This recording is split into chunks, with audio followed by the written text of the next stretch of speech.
come here. You're so Thank you. fun. Thank you And so congrats much. on the book. I said that a minute ago, but that's a lot of hard work. Yeah, it was very hard. Yeah. It was very hard, emotional, and like really, you know, it's very humbling. It's a whole of things, you know? Yeah. So you, and before I even get started to that, is it your second kiddo now is on the way? And my second kid is on the way. Yeah. That's exciting. Yeah, and it's gonna be a boy. So That's exciting. Very excited, yeah. That's my little Chucky right there. That's It's a shame your family isn't attractive. I wanted to go for those, you know, picture frames, you know, at home. You know, those are the ones you go to the store and you're like, oh, that's not a real family. You know? Yeah, I know. It's amazing that y'all look like that. Yes. The season finale is coming up, so what can we expect? I mean, no spoilers, obviously, but... I mean, I guess I can give you a big spoiler because I'm here. I love it. Okay. You know. No one ever does that. So, you know, so the last episode, you know, it was part one of two parts, right? And it was a big cliffhanger there. We're going to get some answers on McGee, and everyone who follows the show, McGee's in search of who this guy LaRoche is. So he's going to get some answers on that. And then also Parker is seeing this little girl, Lily, appearing at different places, and he's imagining this little girl appearing in the rooms.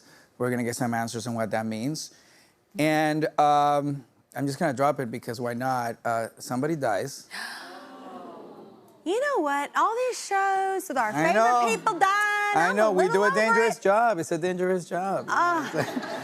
But yes, so somebody dies, and it's not gonna be the victim of the week. Oh my gosh. Unfortunately, yes. Whatever. Someone we love dies. That's what that meant. So I'm so sad at these shows. Anyway, so you released a memoir.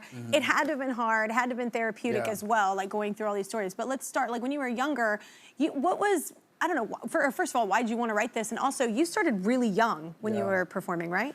Yeah, I did. I started very young. So first, you know, this book, I never set out to make a memoir. I feel like when you make a memoir, you have to kind of, I don't know, you have to live past a certain amount of time, and you got a lot of life in this one. And so I realized that I've kind of been at it for a minute, but this book started out as a book of service. You know, I've traveled so much with the USO, and I've met thousands of our men and women in the military, and heard hundreds of stories that kind of changed my life, and I realized how grateful I was to this country, and you know what it kind of afforded all of us.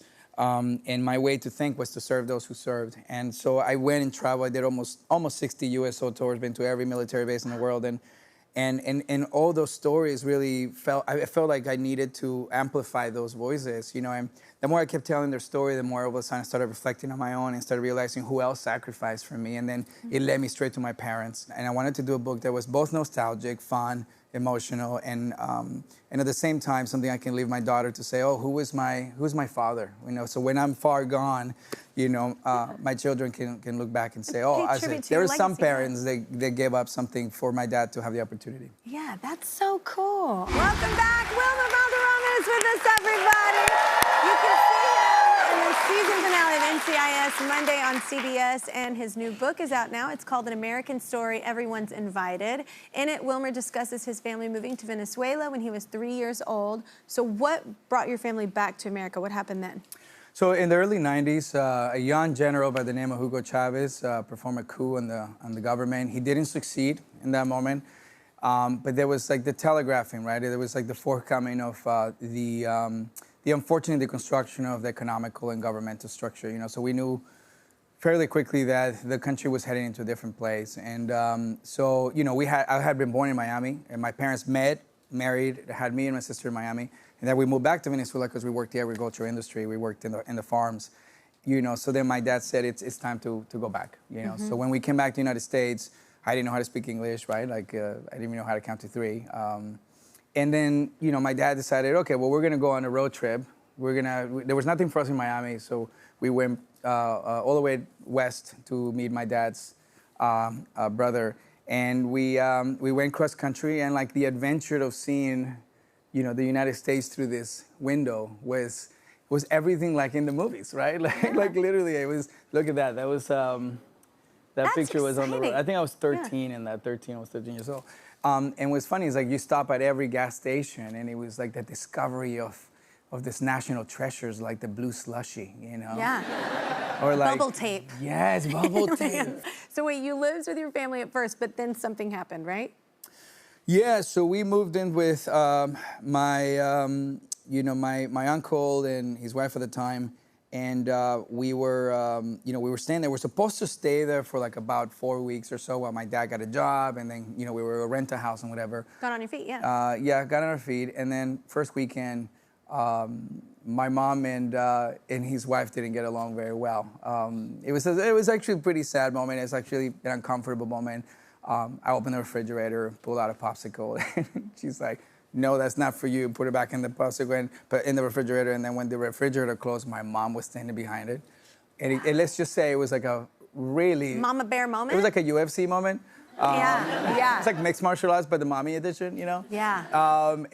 So we had to kind of be on our own a lot sooner than we were expected. So that obviously made it for a very harder. Yeah, way harder to kind of kick off what we were supposed to be doing. Yeah. And there was an incident with your dad's car. Oh yeah. So my dad got this car, and when you come to America, obviously you kind of start from scratch, but a car, it's like your lifeline, right? Your car is everything. Like this is like what you use to make kinda money, to make money yeah. to do things. And my dad was transporting, mechanic, parts from a mechanic garage to another mechanic garage. So he was doing that, and I remember, one night there was a lot of commotion. Like at midnight, it was like almost 1 a.m. in the morning, and there was a lot of commotion in the living room. The lights were on. I wake up, I walked out, and they had stolen my father's car. And this was the first time where I saw the franticness in my parents' eyes. That's when I really realized in that moment that this was very serious. That sucks. That moment is when you grow up too fast. And in that moment is when I also realized that I was no longer a kid. Yeah. That at 14, 15 years old, that I had to make a different commitment to my family. Yeah. So I looked to my dad and I said, "Dad, don't worry, because I'm gonna do this, I'm gonna do that," and then it came out of my mouth, "I'm gonna be this actor, and I'm gonna make this money, and like we're gonna do these things, and I had restaurants and things, and we're never gonna pay rent, and I'm gonna buy us a house." And my dad looked at me without hesitation, and he said, "Okay, mijo, you can do that." And he walked away with my mom. And I felt like he had just given me permission to do what I told him I was going to do. Yeah, that's so cool. All right, well, thank you for being here. Thank you for writing the memoir. It's really special. It's beautiful. A lot of people will connect with it. Wilmer's book is called An American Story. Everyone's invited. It's available wherever books are sold, and everyone in the audience is getting a copy. And the season finale of NCIS airs this coming Monday on CBS. I'm going to tell you what I'm liking when you come back.